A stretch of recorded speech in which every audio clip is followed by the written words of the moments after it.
H D. Revanna ಅರ್ಜಿ ವಾಪಸ್ ಪಡೆಯುವಂತಹ ನಿರ್ಧಾರವನ್ನ ಮಾಡಲಾಗಿದೆ. ಈಗ ಸಿಗ್ತಾ ಇರುವಂತಹ ಬಿಗ್ ಅಪ್ಡೇಟ್ ಇದು.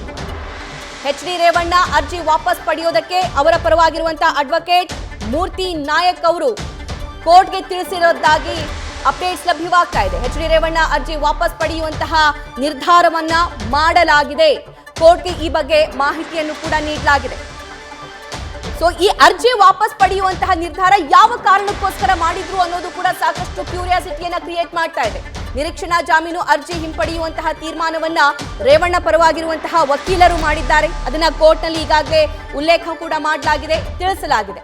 ಎಚ್.ಡಿ. ರೇವಣ್ಣ ಅರ್ಜಿ ಹಿಂಪಡೆಯುವಂತಹ ನಿರ್ಧಾರ ಈಗ ಅವರ ವಕೀಲರು ಕೋರ್ಟ್ಗೆ ತಿಳಿಸಿರೋದಾಗಿ ಮಾಹಿತಿ ಲಭ್ಯವಾಗ್ತಾ ಇದೆ.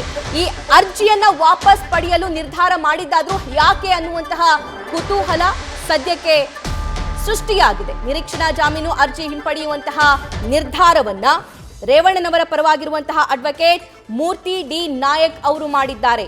ಈ ನಿರ್ಧಾರವನ್ನ, ಈ ಅರ್ಜಿಯನ್ನ ವಾಪಸ್ ಪಡೆಯುವಂತಹ ನಿರ್ಧಾರ ಏನಿದೆ, ಇದು ಯಾವುದರ ಸಂಕೇತ, ಯಾವುದನ್ನ ಸೂಚಿಸುತ್ತೆ? ಹಾಗಾದ್ರೆ ಯಾಕೆ ಅರ್ಜಿಯನ್ನ ವಾಪಸ್ ಪಡೆದಿರೋದು?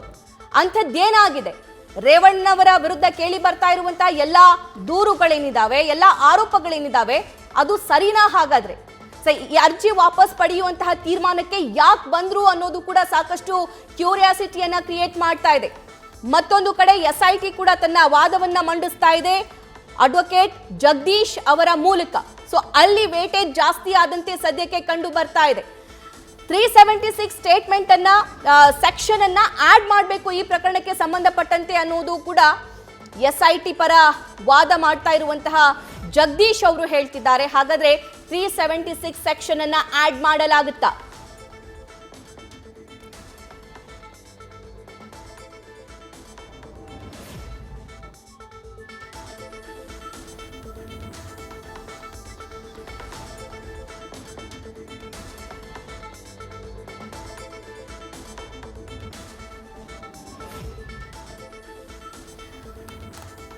SIT ಈಗ ವಾದವನ್ನ ಶುರು ಮಾಡಿದೆ.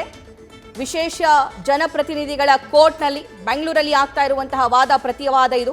ಸೊ ನಾವು 376 ಸೆಕ್ಷನ್ ಅನ್ನ ಇಲ್ಲಿ ಆಡ್ ಮಾಡೇ ಇಲ್ಲ, 376 ಸೆಕ್ಷನ್ ಅನ್ನ ನಾವು ಹಾಕೇ ಇಲ್ಲ.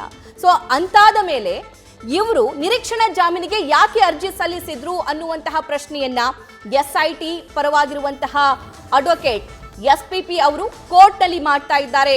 ಇದನ್ನ ಇಲ್ಲಿ ರೇವಣ್ಣನವರನ್ನ ಇಕ್ಕಟ್ಟಿಗೆ ಸಿಲುಕಿಸುವಂತಹ ಕೆಲಸ ಇದು. ಸೊ ನಾನ್ ಬೇಲೆಬಲ್ ಕೇಸನ್ನ ನಾವು ಹಾಕಿರೋದು, ಇರುವಂತಹ ಕೇಸ್ಗಳೆಲ್ಲವೂ ಕೂಡ ಜಾಮೀನು ಪಡ್ಕೊಳ್ಳೋದಕ್ಕೆ ಅರ್ಹವಾಗಿದ್ದಾವೆ. ನ್ಯೂಸ್ ಫಸ್ಟ್ ನಿರ್ಭೀತಿಯಿಂದ ನಿಮ್ಮ ಪರವಾಗಿ.